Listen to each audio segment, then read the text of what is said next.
Hi, I'm back with an author recommendation. One of my favorite authors in the fantasy and or horror genre, Kingfisher.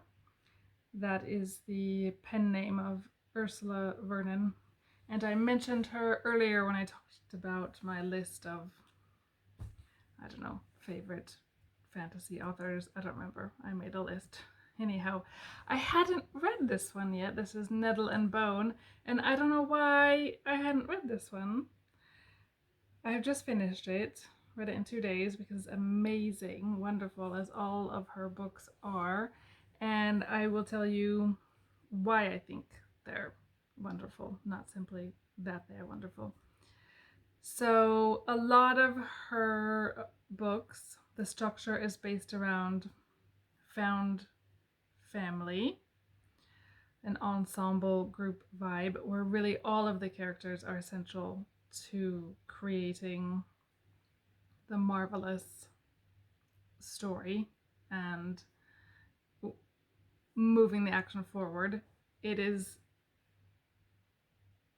arguably, there is one essential character, often a main female character, but without all of the quote unquote supporting characters, it really just would not be as amazing as it is. The book in question, whatever it is. And speaking of the female main character, this is often someone who is in her 30s or 40s. So we're not talking about, the 18-year-old chosen one who has to go through a series of trials.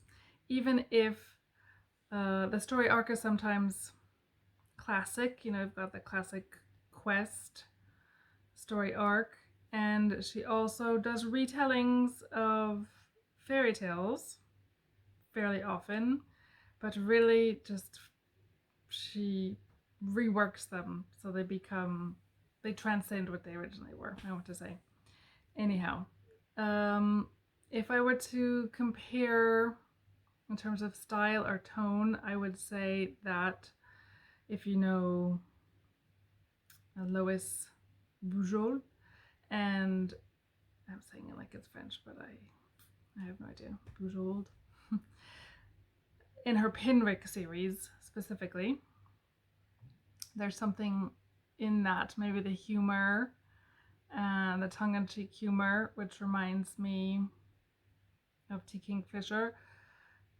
Also a little bit the Legends and Latte style, but she's not writing in cozy fantasy genre. I don't want you to think that. That's not true from my point of view.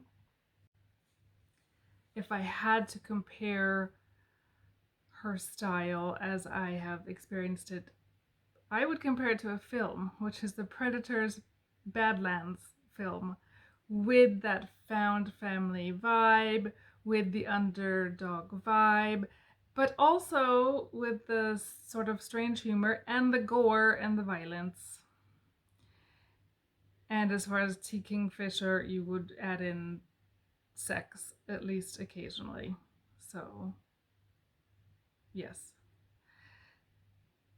Otherwise, I would say that's probably the closest in terms of vibe, would be Predator's Badlands. As far as I know, the Nettle and Bone book is set in a standalone universe. She does have another universe that she writes in a lot, and that's what I call the Sword Heart universe, which I first discovered in the Clock Tower Wars. But then a subsequent book to that was called Sword Heart. And there's a new book in that series coming out very soon, so I'm excited. Yay. Anyhow. And she also writes, there's a series in another universe that she has created, which is with the Sworn Soldier series, which is more classified under the horror genre. But honestly, to me, there's very little differentiating her sort of fantasy quest novels from her horror novels. It's just like a little soupçon, just a little dash of something to tip it over into horror, maybe. But if this is not like Dean Koontz type horror, if you know what I mean. So even if you don't think that you are a fan of the genre, I would say go ahead and read the Sworn Soldier books anyhow. So I can only recommend her works really right and left because she's never let me down. She's never disappointed me. I have read Sword of Heart multiple times. I have read many of her books multiple times, which I talked about. I don't do that. So this shows you that I really love her. And if you haven't read anything, give it a chance.